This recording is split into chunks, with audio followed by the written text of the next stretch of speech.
को जिसने नहीं छोड़ा, नशे की लत को जिसने नहीं छोड़ा, उसे यह दुनिया छोड़कर जाना पड़ता है। नमस्कार, मैं महक रावत राव उमावी रिंगवाड़ी से कक्षा 9 की छात्रा हूँ। भाषण प्रतियोगिता में मेरा विषय है नशा एक अभिशाप। महोदय, वास्तव में देखा जाए तो नशा एक अभिशाप ही तो है। यह एक ऐसी बुराई है जिसमें मनुष्य के अनमोल जीवन जीने से पहले ही मौत का शिकार हो जाता है।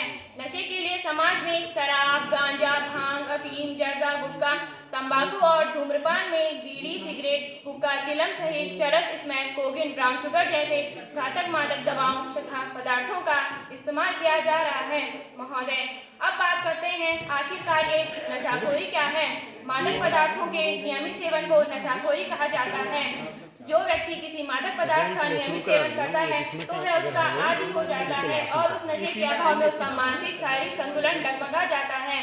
महोदय, नशाखोरी की परिभाषा को मैं 4 पंक्तियों में समेटने की कोशिश करती हूँ। वर्तमान खाक है और भविष्य भी धुआं धुआं, बिगड़ी सी सोच और घना अंधेरा, हर तरफ सिर्फ निराशा ही निराशा। अरे यही तो है इस नशे की परिभाषा, इस नशे की परिभाषा। वर्तमान में भारत विश्व में सर्वाधिक युवा आबादी वाला देश है। इसकी 65% आबादी 35 वर्ष से कम उम्र की है। परंतु क्या हो गया है आज की युवा पीढ़ी को? किस ओर जा रहा है हमारा समाज? आज की युवा पीढ़ी नशे की गुलाम बनती जा रही है। नशे रूपी धीमी जहर उनकी रगों में दौड़ता जा रहा है। हमारे देश में लगभग 21% लोग नशे का सेवन करते हैं। जिनके घरों में सही से 2 वक्त की रोटी भी नसीब नहीं हो पाती, उस घर के मुखिया मजदूरी करते हैं और शराब पर फूंक देते हैं। आज़ादी के बाद से हमारे देश में शराब की खपत 60 से 80 गुना अधिक बढ़ गई है।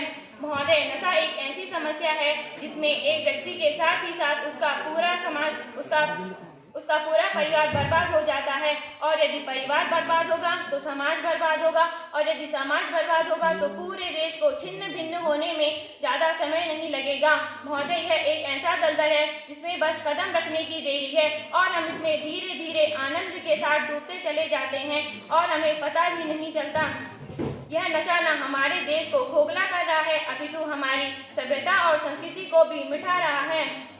यह नशा एक चुनौती बनकर रह गया है। क्या हम इस नशे को समाज से दूर नहीं कर सकते? हम कर सकते हैं, क्योंकि यूं ही बैठने से नैया पार नहीं होती, यूं ही बैठने से नैया पार नहीं होती।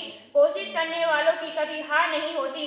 इसीलिए जिन नन्हे हाथों को पकड़कर हमने उन्हें चलना सिखाया है, उन्हीं हाथों को पकड़कर हमें उन्हें उस रास्ते से वापस लाना होगा।